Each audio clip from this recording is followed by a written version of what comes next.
Hello everyone and welcome back to the channel. Now if you're new here, we talk about all things fandom and we try to talk about them in a positive way. That being said, we've got some news for you today. So let's jump right into it.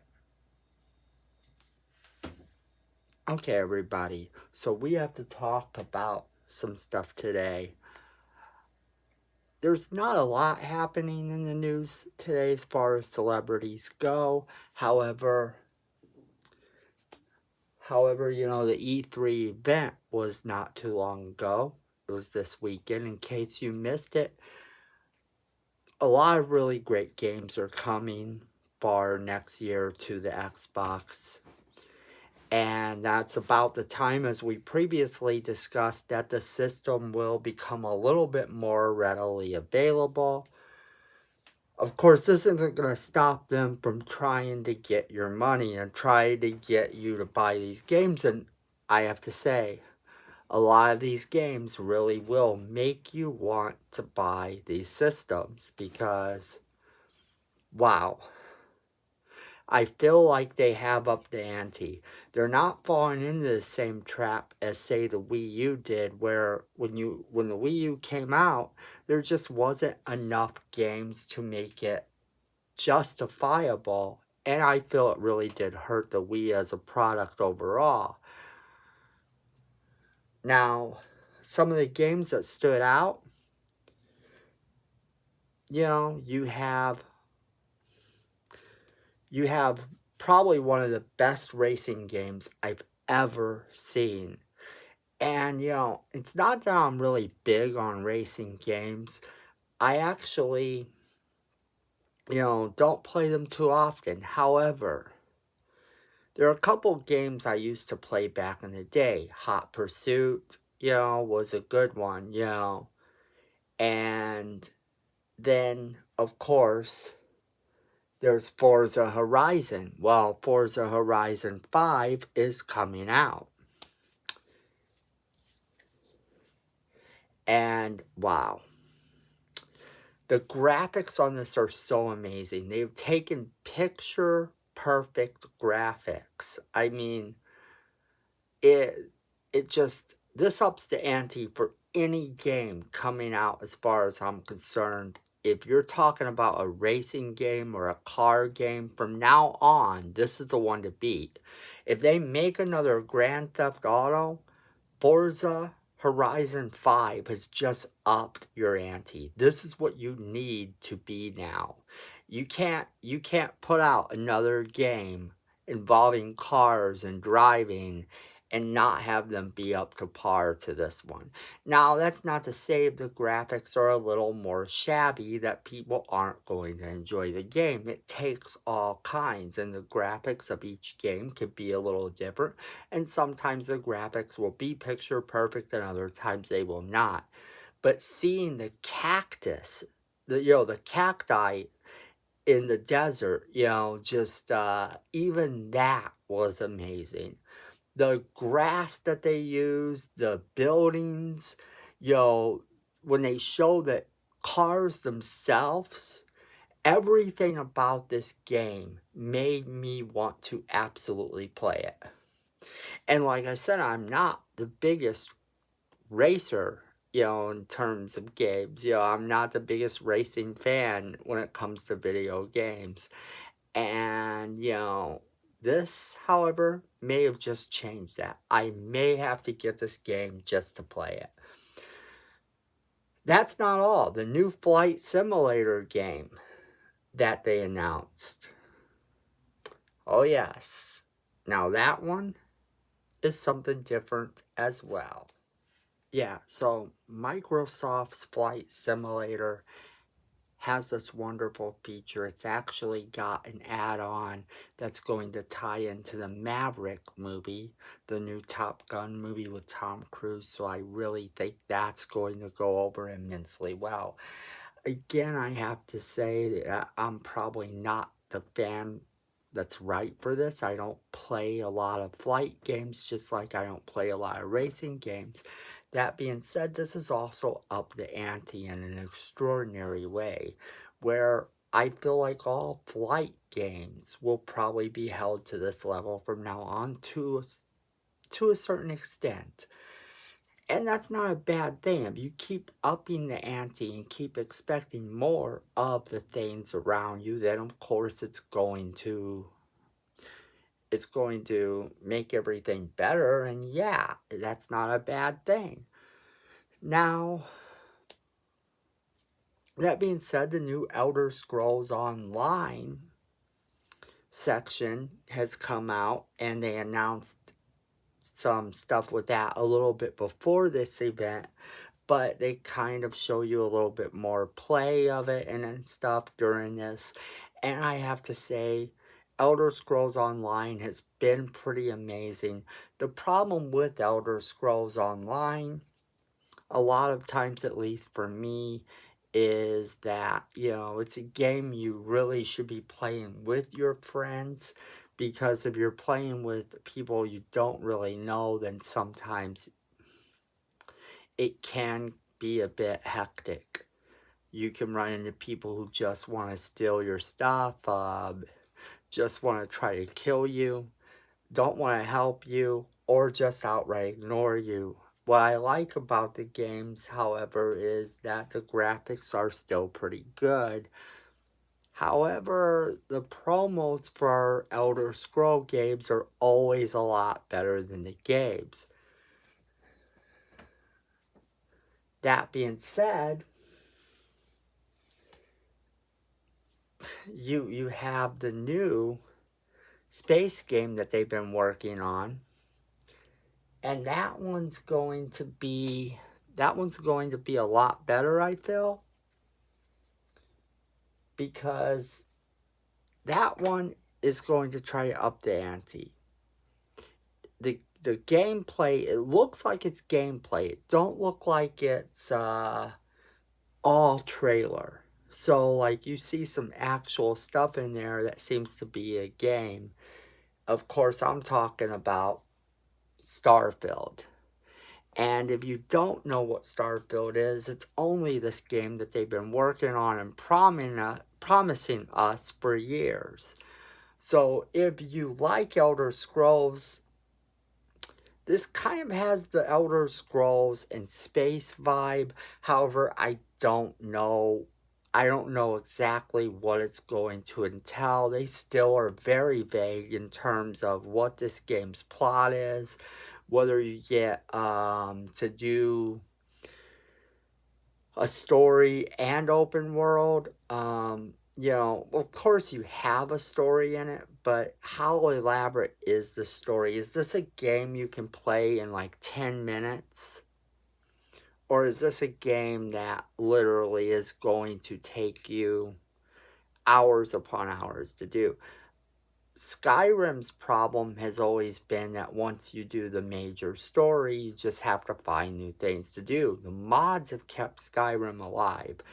I feel like if Starfield does what Skyrim has done, it could have a very long life. However, I'm looking at this game and thinking that it's probably going to be a nice open world that you're going to want to explore for an extremely long time, even without it having mods or this or that. Now, they also showed the Guardians of the Galaxy game.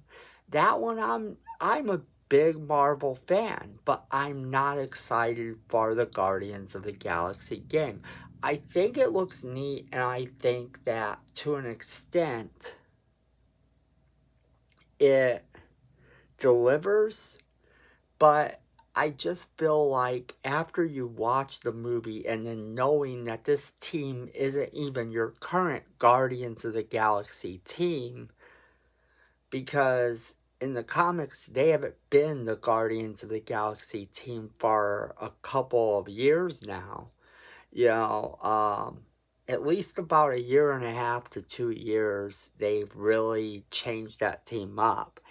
And the game doesn't really seem to reflect that. They're kind of sticking with the popular ones when the movie itself came out, nobody knew who the Guardians of the Galaxy was, and they became the most popular team. Before that, when he threw these people in together, some of these people weren't even in the current Guardians of the Galaxy lineup. And the comics kind of started following suit to make sure that these were the people in the lineup. In fact, Nebula, one of my personal favorite characters, played by one of my personal favorite actresses, became the definitive look for Nebula after, a couple artists had suddenly started to draw her that way. I feel that now if they go back to the way she looked before, it's going to kind of take away from the character itself, whereas the character was perfect before this incarnation that made her look the way she does now. But the thing of it is, when you have a team of people that aren't immensely popular, the sky's the limit as to what you can do. And the current Guardians of the Galaxy are still a lot of characters who are unknown or people have just somewhat forgotten about, and it would be perfect to see them in the lineup of this game rather than the ones we're now comfortable with from the movie. I know that they're planning I know what they're planning. They're planning on this making it so that they have cells. They're planning on this being the absolute definitive version so that they know that they're going to get money from using this lineup of the Guardians. But sometimes you do have to take that chance. And while the game does look exciting and the plot looks somewhat exciting too, and I might be down to play it, I would probably not be down to buy it. Because sometimes I do like for my games to take a little chance. Now, there are far too many games I could talk about here, way too many to even get into. So, I propose this question to you all. What was your favorite moment from E3 if you watched it? What games are you looking forward to the most? Did I mention the game you're looking forward to the most? Do you disagree with my statements about the games? I want to know. I want to hear from you. So definitely leave a comment in the comment box. Now, moving on. We have to talk a minute about something somewhat political. Now, there's a lot more going on to this particular story than we're going to get into today. I wanted to talk a bit about them trying to possibly do away with the filibuster. Because honestly, the filibuster is not a problem one way or another. The filibuster has always been something, if you don't know what it is, it's essentially a way for them to prolong a vote or prolong a decision. Perhaps even make it so the decision is mute and it doesn't happen. One side will use this against the other side, that will use that against the other side. The whole thing, back and forth, back and forth. But what makes the filibuster actually kind of not a bad thing is that oftentimes it is used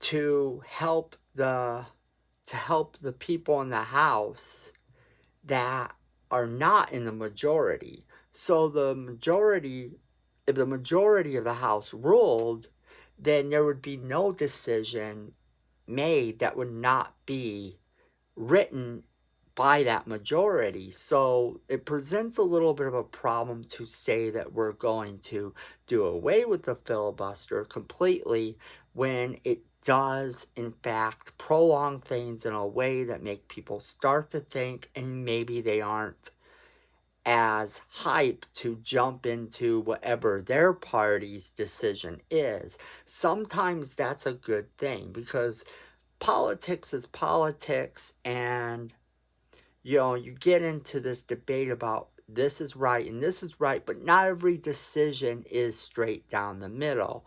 When it comes to a lot of the things that get filibustered, there are a lot of people who disagree with a lot of it, and there's a lot of people that agree with the opposites, or with their side and only their side, or the opposite side and only the opposite side. I don't like to get into politics. I just found that story kind of interesting, that there are right now debates going on as to whether we need the filibuster. The longest filibuster was way back in the 60s, and it lasted like, I think, several days. I'm not sure how many, but I want to say it was over like 30 days long, and wow. Like, nobody's ever going to top that again. I thought a few years back when they were filibustering about a decision that was being made regarding the military, and and them um and them getting furloughed. I thought that that filibuster was going to last a lot longer than it did, but that in fact actually only turned out to be maybe like 48 hours or something like that. Correct me if I'm wrong. But yeah.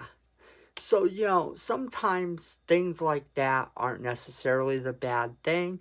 And I don't know. I don't like to get into politics because, you know, I figure people don't care what I have to say about politics. I just think the idea of the filibuster is interesting, and the idea that they're trying to do away with it is also interesting. If you know a little bit about that, um, let me know what your opinions are about that. Now, we will move on to our next topic, which is going to be Jennifer Lopez and Ben Affleck.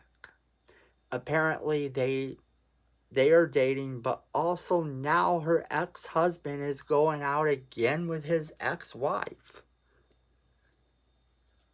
So the world keeps turning, and things keep going down like that. And that's not a bad thing either. If he's happy, I'm happy. It just goes to show you that things change on the constant. Everything changes. Now, that being said, I won't keep us on that topic too long because there's not a lot to talk about there. What we will go into is our next bit of cool news. Our next bit of cool news is the fact that Loki has just become the most popular Disney Plus series of all time. Not that they've been around that long, but still, for them to top The Mandalorian, for them to top WandaVision, for them to top the Winter Soldier series, Captain America, Falcon, Captain America, and the Winter Soldier series, it's still pretty impressive. And Loki has been great. I mean, they've topped everything. They've topped all the Bad Batch, everything Disney's put out so far. Loki has apparently topped. That's kind of cool because Loki is this hero that's villain that's fun to watch. For him to get his own series and to become the villain has been really fun. I watched the first episode and it has a lot of really cool things in it. Some of the stuff that you can find in this series if you look really close has just the potential to tease what's coming up in the Marvel Cinematic Universe. One thing that I noticed was the Kablooey gum. This little kid near the beginning of the show has this gum and it's called Kablooey. Um, I it took me a minute because the first time I watched it, I really didn't notice what the gum's name was. I thought that the gum just had this really strange alien name. Instead, the gum actually says Kablooey. I think that that's funny because I think it actually is a reference to the real world Gum Bazooka Joe, but also, it's kind of a nice nod to the fact that this is a comic book series. Those little sound panels where you get kablooey. And then the fact that in the show, Loki is going to be forced to help people correct some mistakes in time kind of gives it, for me, this Legends of Tomorrow vibe. And, that he can get into a lot of trouble. He really can. It's Loki. I expect him to try to betray them, to try to take over. Sky's the limit on this series, but already they've name dropped a few things. They've name dropped the multiverse of madness type of thing. They keep talking about the multiverse. They keep talking about one timeline. So if everything that's supposed to happen in that timeline is supposed to happen, then Loki, is Loki right though?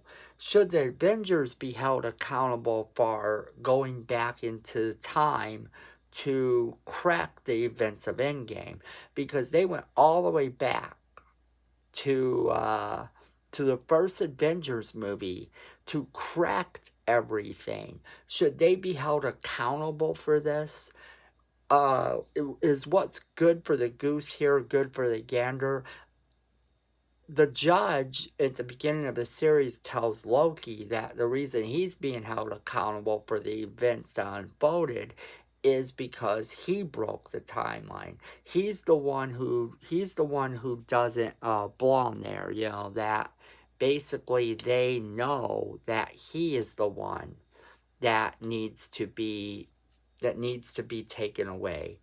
And I think that's a really funny thing because they essentially tell him that he lives just to make others the best versions of themselves. But now in this series, we get the chance to see Loki possibly become the best version of himself, which argumentatively he's done already numerous times over because he is one of the more fun characters to watch. So if you have not watched the first episode of Loki, the next one comes on Wednesday night, and it is going to be equally as amazing, probably. The series looks like it's gonna be a lot of fun. I highly recommend it. And since there's not a whole lot more news to talk about, we will end our discussion there. And I want you all to hit that like button, hit that subscribe button. And most of all, since YouTube likes to know how cool I am, go ahead and comment so that they know that, that we talk. So comment down below, hit the like, hit the subscribe, and hit that little notification bell. And best of all, most important of all, I want you all to be safe out there. You have a good day.